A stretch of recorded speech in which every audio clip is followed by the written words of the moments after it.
정부 당국에서도 이게 장마당이 없으면 북한 주민들의 생활이 어려워진 거예요. 그러니까 인정해 버렸어요. 그래서 제 기억에는 2003년에 법을 제정을 해서 시장을 열어줬습니다. 국가 차원에서. 그러니까 장사해라.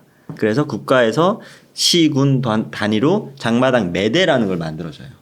그래서 딱딱딱 정해서 우리나라 전통 시장이에요. 네. 네, 딱딱 본인 매대에 있는 것처럼. 그래서 거기서 물건을 팔고 사고 하고 어느 정도는 국가에 바쳐라. 아. 북한이 원래 세금이 없어야 될 나라예요. 오. 사회주의, 공산주의는 세금이 없거든요. 네. 무상교육, 무상의료잖아요. 근데 장사해서 얼마 정도는 한 달에 20만 원씩 뭐 이렇게 바쳐라. 그래서 이제 국가에서 그게 수입으로 돌아가는 거예요. 그렇구나. 근데 그 장마당이 지금 400개가 넘어요, 북한에. 전국적으로. 전국적으로. 아, 그럼 규모도 상당한 거네요. 네, 상당하죠. 그래서 하루에 그 계산을 한 게 있어요. 리포터로 나온 게 있는데 보고서에 400개가 넘는 장마당에서 하루에 걷어들이는 북한 주민들 장사하는 분들한테 걷어들이는 이 돈이 쌀로 환산했을 때 600톤에 달하는 살 수 있는 하루에? 하루에. 와, 엄청난 거 아니에요? 그렇죠. 와. 그게 다 어디로 가냐? 김정은한테 가는 거예요. 아, 그렇구나. 가만히 그냥 있으면 네. 어떻게 보면은 그냥 자릿세 같은 걸로 받는 거네요. 그렇죠. 지주예요. 지주네요, 진짜. 네, 지주 자본가 때려 죽이자 해놓고 지가 그걸 하고 있어요. 제가 사진 하나 가져왔거든요. 네. 너무 충격적인 게, 와, 저도 오늘 보고 많이 놀랐는데, 이게 지금 신의주 수해 복구 가가지고, 이번에 그 7월 말에 나타난 네. 그 대홍수 그거 말씀하시죠? 맞아요. 아, 네. 어린애들 그 학교를 방문했어요. 근데 이 김정은이 이렇게 앉아있고, 여기 어린애들이 제가 보기에도 얘네 한 7, 8살밖에 안 됐어요. 근데 팔뚝 보세요. 거의 허약이에요. 그러니까 얇아. 영양실조 애들이 걸려 있어요. 그러니까 이제 그렇게 벌어들인 돈은 본인이 먹고 뒤에 이렇게 뚱뚱한 애가 앉아 있고 앞에는 이게 너무 대조적인 거예요. 북한의 현실을 딱 보여주는 사진입니다. 그렇구나. 너무 충격적이더라고요. 나중에 이거 여서 한번 보여드리면 좋을 것 같아요. 아, 참 안타깝네요. 지금 경제 상황은 이렇게 장마당도 있고 하는데도 불구하고 네. 점점 그 북한의 경제적인 삶은 어려워지고 있는 걸까요? 아니면 조금 나아지고 있는 걸까요? 그거는 시대나 아니면 북한 정권이 러시아와 중국의 관계를 어떻게 가지냐에 따라서 북한의 자국 내 경제가 굉장히 많이 변화가 있어요. 네. 그래서 사실 북한은 중국이랑 친하는 게 훨씬 경제적으로 이득이 많죠. 왜냐하면 국경을 1,400km를 맞닿아 있고 거기에 수많은 관문들에서 경제적인 것들 나갔다가 활성화되잖아요. 근데 요즘에 김정은이 러시아랑 굉장히 가깝게 지내고 있어요. 근데 러시아 국경은 막 그러더라고요. 네, 제일 꼭대기에 굉장히 좁은, 그러니까 거의 뭐 얼마 없어요. 딱 그 닿는 부분이. 그러다 보고 지금 중국이랑 거의 등을 돌리고 있는 상황이잖아요. 그러다 보면 중국에서 물품이 많이 나와야 북한 자국 내 시장의 가격이 떨어져요. 그럴 수밖에 없다면 자생 능력이 별로 없으니까 북한에서 자급적으로 생산하는 것들이 별로 없기 때문에 다 수입에 의존한단 말이에요. 근데 그게 다 중국산이에요. 우리도 중국산 많이 쓰잖아요. 근데 요즘에 중국산이 적게 나오면 북한의 모든 제품들의 가격대가 올라가죠. 공급이 없으니까. 공급이 없으니까. 그럼 북한 주민들 장사하시는 분들은 더 힘들어지고 그걸 사서 소비해야 되는 소비자 입장에서는 더 많은 돈을 주고 구입을 해야 되잖아요. 쌀이나 뭐 모든 생활 물품, 식량. 국내에 생산하는 건 거의 국내 사람들이 못 먹습니다. 그건 다 군량미라고 해서 군대들한테 가고 위에 중앙당, 평양 가고 이러니까 사람들은 거의 자국 내에 생산되는 제품들이나 곡식을 못 먹어요. 다 수입산에 의존하는데. 그러다 보니까 근데 이제 그 코로나로 또 2년, 3년 동안 아예 닫혀 있었고 지금은 또 중국이랑 등을 돌리면서 중국이 뭔가 원조, 지원, 뭐 교류가 활성화가 안 이루어지나 보니까 더 심해진다고 얘기를 하더라고요. 네. 그럼 더 안 좋아지는 거네요. 그렇죠. 와, 그렇구나. 그러면은 왜 중국하고 관계를 안 좋게 가져가는 거예요? 뭐라고 생각하세요?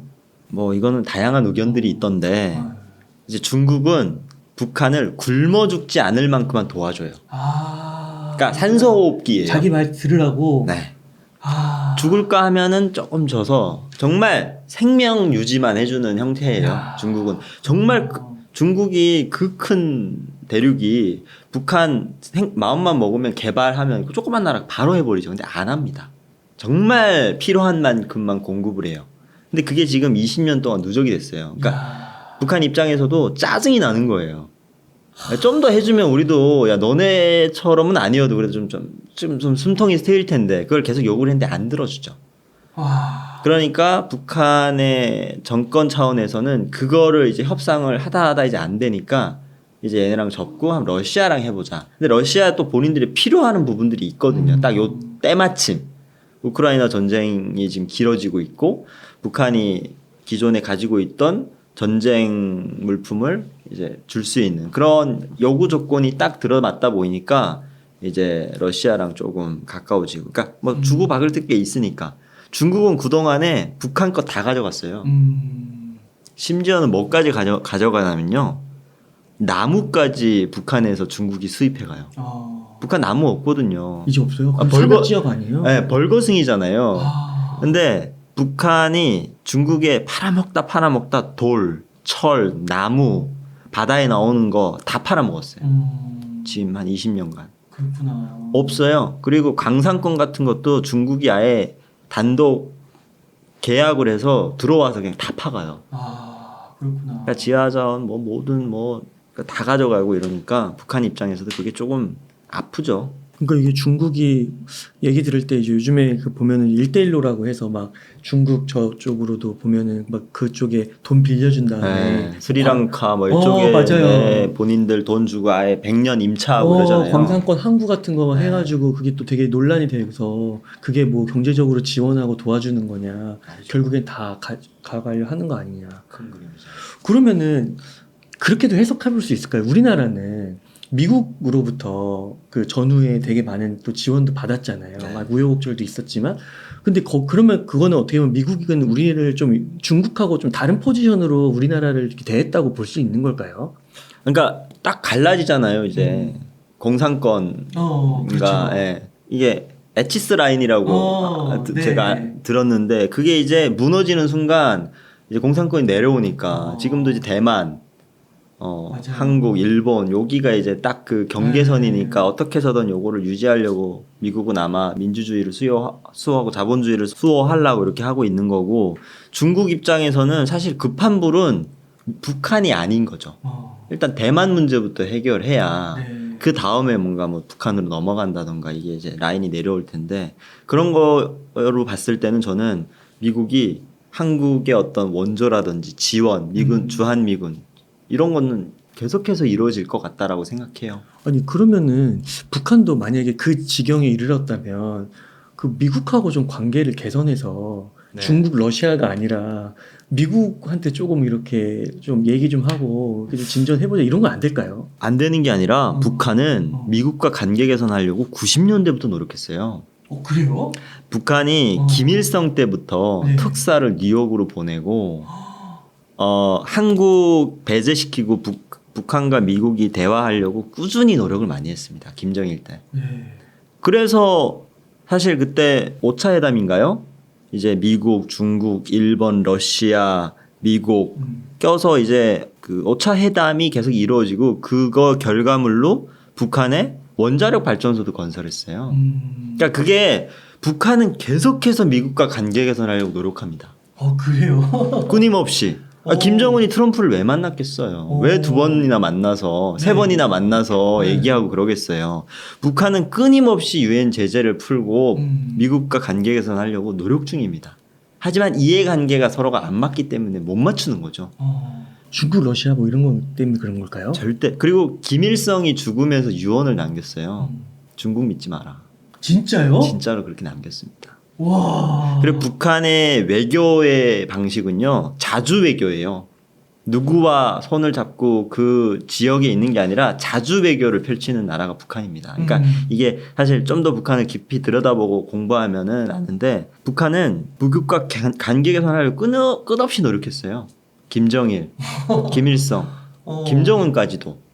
근데 왜 그런 거지 그러면? 근데 이제 뭐 핵을 포기하냐 마냐, 누가 주냐 마냐, 누가 더 많은 걸 가져가냐 이거에 이제 어떤 이해관계가 적중이 안 되니까 지금까지 이 파경을 맞이했는데 저는 트럼프가 되면은 또 다른 어떤 변화가 일어날 거라고 생각을 해요. 근데 뭐 될지 말지는 아무도 모르는 거니까요. 그 트럼프랑 그 진짜 김정은이랑 싱가포르에서 잘 될 뻔했잖아요. 네. 근데 또 어떻게 하다가 엎어지고. 그러니까 싱가포르에서 굉장히, 그러니까 싱가포르에서는 이제 처음 만나서 우리가 이제 인사 나누는 것처럼 소개팅 하고, 네, 이제 너 이런 사람이구나 소개팅 했죠. 근데 두 번째 만남에서는 약간 이제 결혼해야 되니까 야 너네 집 몇 개야? 재산부터 들어가잖아요. 그러니까 이제 거기서 이제 밀린 거죠. 기싸움에서 밀리고 북한이 또 많이 내줬어요.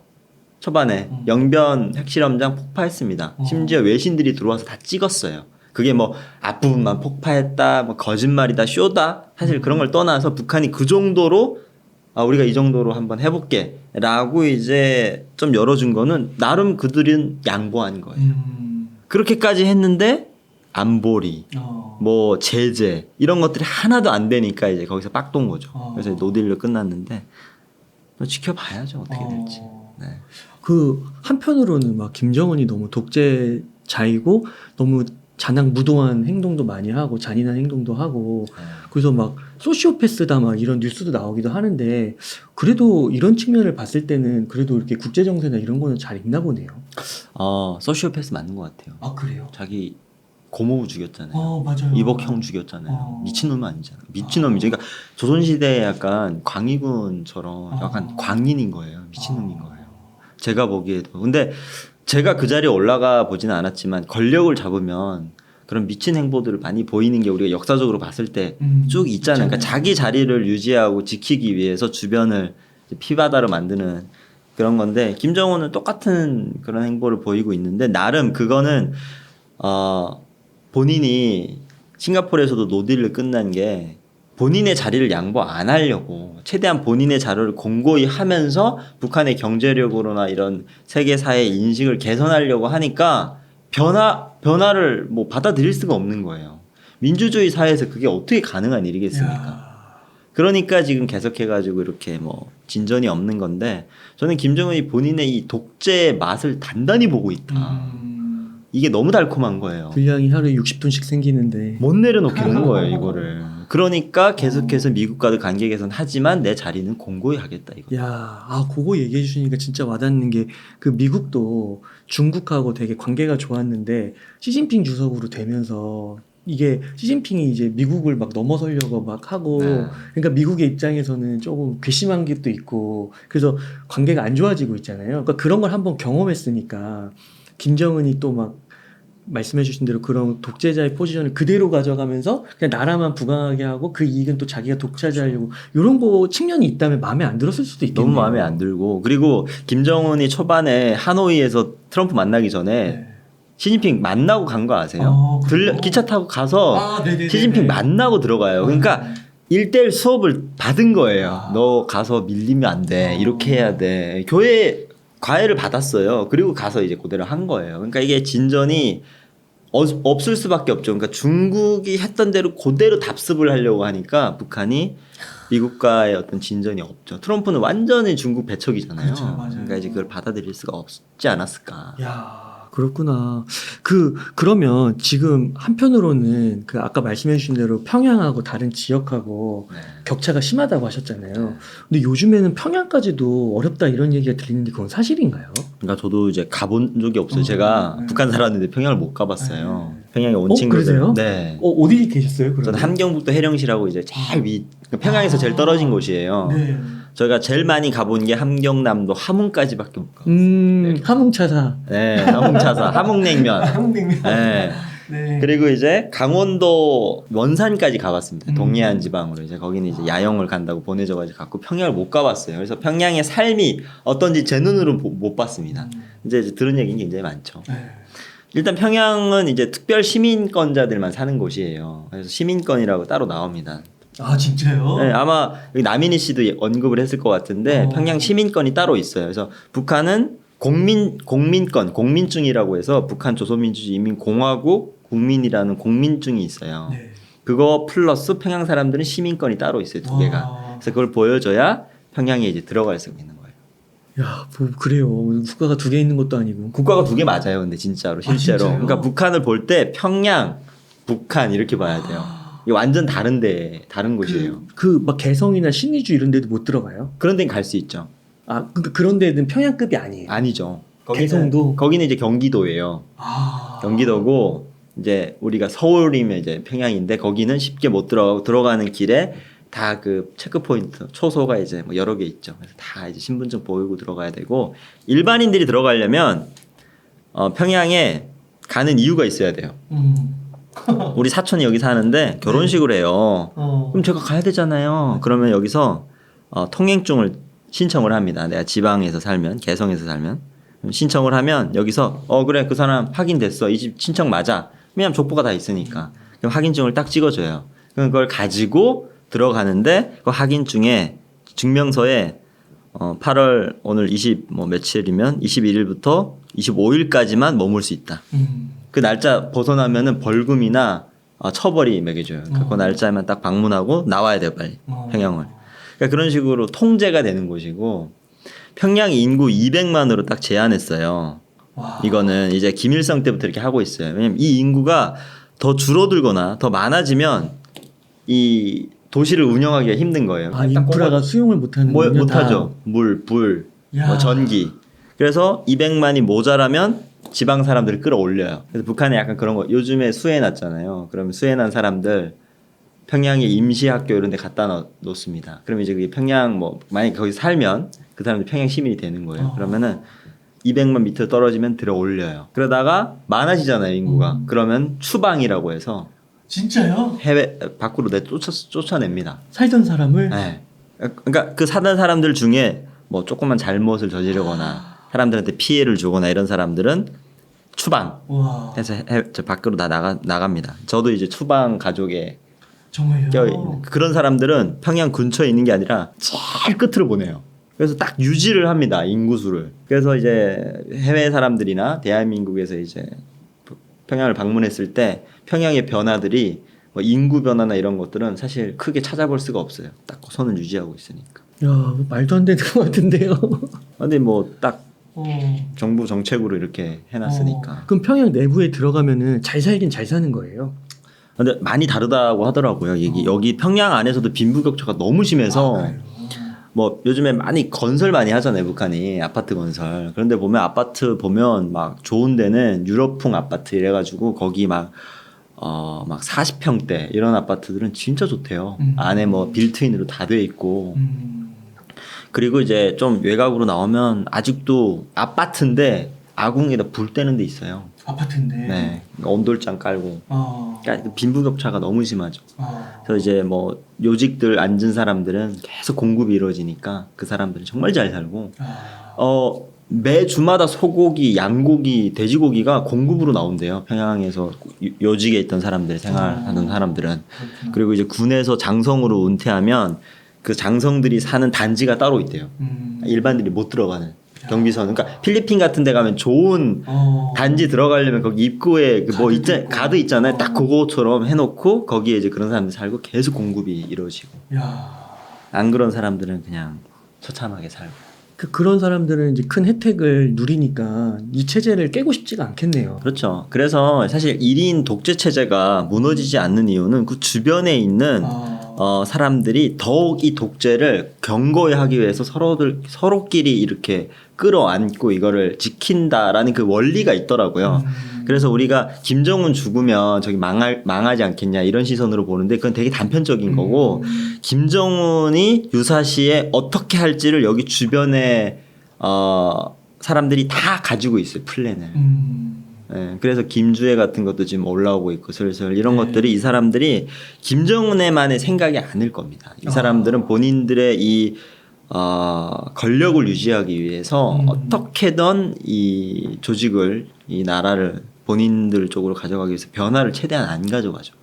계속해서 거기서 이제 그걸 유지하려고 하죠. 그럼 어떻게 더 이렇게 지속될 거라고 보세요? 저는 그럴 거라고 생각이 들어요. 그러니까 북한 체제가 유사 이런 붕괴나 아니면 이제 그런 변화가 갑작스러운 변화가 올 것이다 그걸 대비한다 이런 시선들도 있고 저 같은 경우에는 사실 김정은 하나 없어진다고 저 나라에 큰 변화가 있을까? 그 밑에 권력자들은 아마 또 다른 방식으로 또 북한을 계속해서 공산화 독재 국가로 운영되지 않을까. 근데 이제 명분은 좀 사라지겠죠. 백두혈통 어. 이게 이제 없으니까 좀 어렵긴 한데.